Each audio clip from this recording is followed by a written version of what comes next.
Oh, there's nothing at all typical about that backyard. What a great space. Thanks for sharing it with us. Right now, we're going to be talking about plants that add a lot of pow in terms of structure in the garden. And I'm joined by Mike Lung from Mike Lung Wholesale Landscape Supply. It's great to have you with us. Thank you. Good to be here. Now, I understand you're part of an East Austin collaborative of nurseries, and there are a lot of cool things happening in East Austin right now. Yeah, a lot of us have settled down there, and it's we're all kind of feeding each other, trading back and forth. Yeah, there's a vibrant plant community, and you have brought evidence of that today. So we're going to dive in and talk about some really cool plants that provide both evergreen structure and just a lot of eye appeal. The first plant we're going to be talking about is the Sandanqua viburnum. And these have been around on the landscape trade for a long time, but they're a really popular plant for, they fill in a lot of the gaps in the landscape. Correct. It's a nice evergreen backdrop, like a foundation planting, if you will. Right. And a good hedge. Good hedge, easy to shape, Yes. and very adaptable, right? Yes, very dense grower, sun or shade. I like it in a dappled light condition. Right. Like a lot of the viburnums, this is deer resistant, which is great. Correct. And also it has a bonus of a little bit of show flowers. Sure, this time of year they're definitely in bloom. Yeah, so, and this is a plant that you don't have to be an expert gardener to use this. This is one that will take pretty well. It's forgiving. Yeah, very forgiving. So definitely one for big form, backdrop, screening, those kinds of things. And, you know, on the water scale, you know, obviously you need to take care of it to get it established, but they get pretty self-sufficient, don't they? Once or twice a week is good once it's established. The first year it definitely is going to need it at least twice a week. Yeah. Well, But once rooted, they kind of take care of themselves. well, good plant for sure. And the next plant that you brought along is a buddleia or butterfly bush. Yes, Black Knight. Black Knight, and man, this thing has an intense color. Yeah, it's a beautiful deep purple. Yeah. Tell me a little bit about the cultural habits of this plant. It's again kind of a good carryover plant. It will get leggy in the shade, but it'll actually bloom still a little bit in the shade. But in full sun, it stays nice and compact. It's going to take a little bit of pruning to shape, but it can get great big. Right.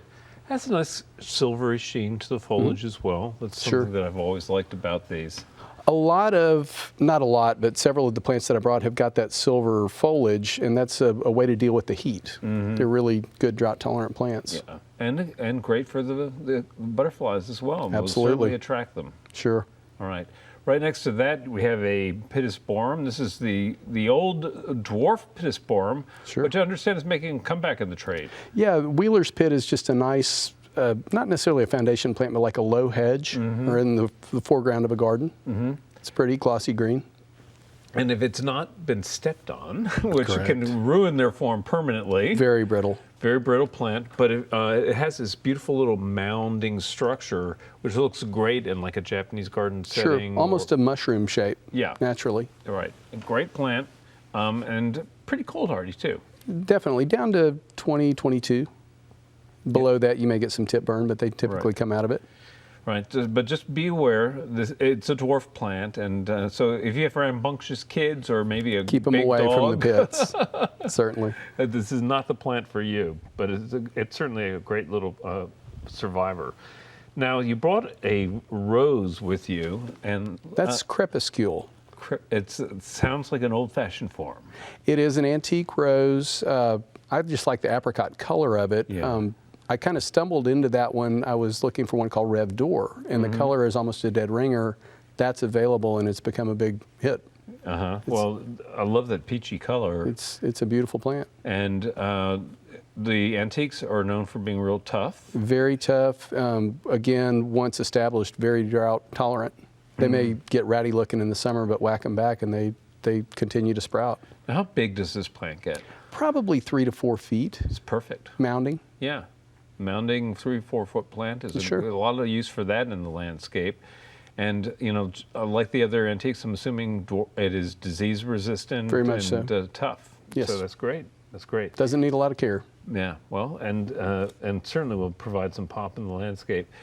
Now, I have always loved what I call spider lilies, but these are the Hymenocallis. And for a really exotic, weird, almost alien-looking bloom, Sure. I think these can't be beat. And they do perform in terms of structure in the landscape as well. Absolutely. It's commonly planted around the base of trees in older gardens, but even clumping all by themselves, it's a nice showy plant. Big, beautiful, weird-looking bloom, as you mentioned. Right. Likes good garden soil. Definitely. It likes a more acidic soil. Right. And doesn't mind occasional watering. No, it likes a good drink, but it's actually, again, forgiving. It may turn ugly over the summer if it doesn't get watered, but cut it back and it'll come right back. Yeah. And this is one that you see a lot in old gardens and along the Gulf Coast, especially. Very much so. It's all over the deep South Gulf Coast area. Yeah. Well, for a big, showy, late spring bloom, it really can't be beat, and typically a beautiful white color. Absolutely. That one Yeah. is Tropical Giant, and it is a big white bloom. Great big. Yeah, as much as 8 or 10 inches across. Yes. A little ollie is a gorgeous little plant, and it's a form of olive, Sure. but doesn't produce fruit. No, it's a sterile plant. It's might ever get 4 to 5 feet tall. It's just a nice mound-shaped plant, again, kind of round. Yeah, and again, has that little Silver foliage. silver quality to it. Sure. People love the olives for the foliage. Very much so. Yeah, great little plant. Next to that, we have a form of sedge this is a plant discovered by one of Scott our very Ogden. good, Scott Ogden, Sure. great Austinite. And I see this everywhere now. This has been a really great plant for me business-wise.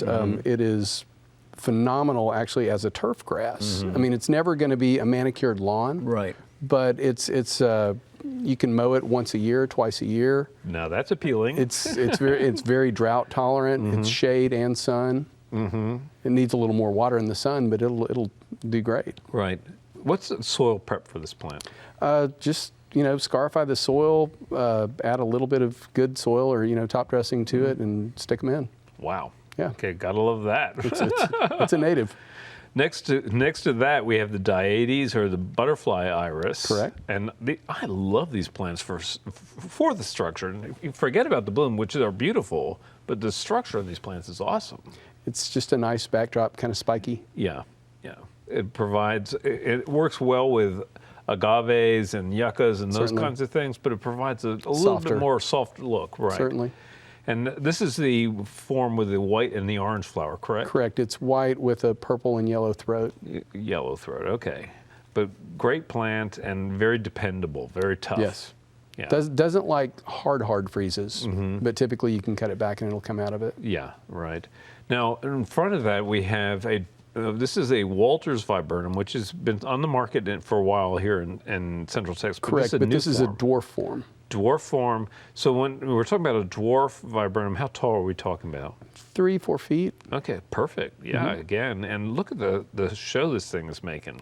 It's beautiful, and it's something to take the place of maybe a dwarf yopon. It may not ever stay quite as tight as that, but it actually can take hard pruning, and you can actually maintain a hedge out of it. Yeah, but I love that natural form. I don't think I'd touch Certainly. it. Yeah. I like it too.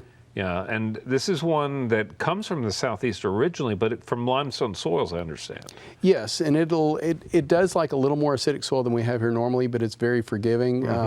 It would do great in Austin. Well, this one is putting on a show that's convincing me.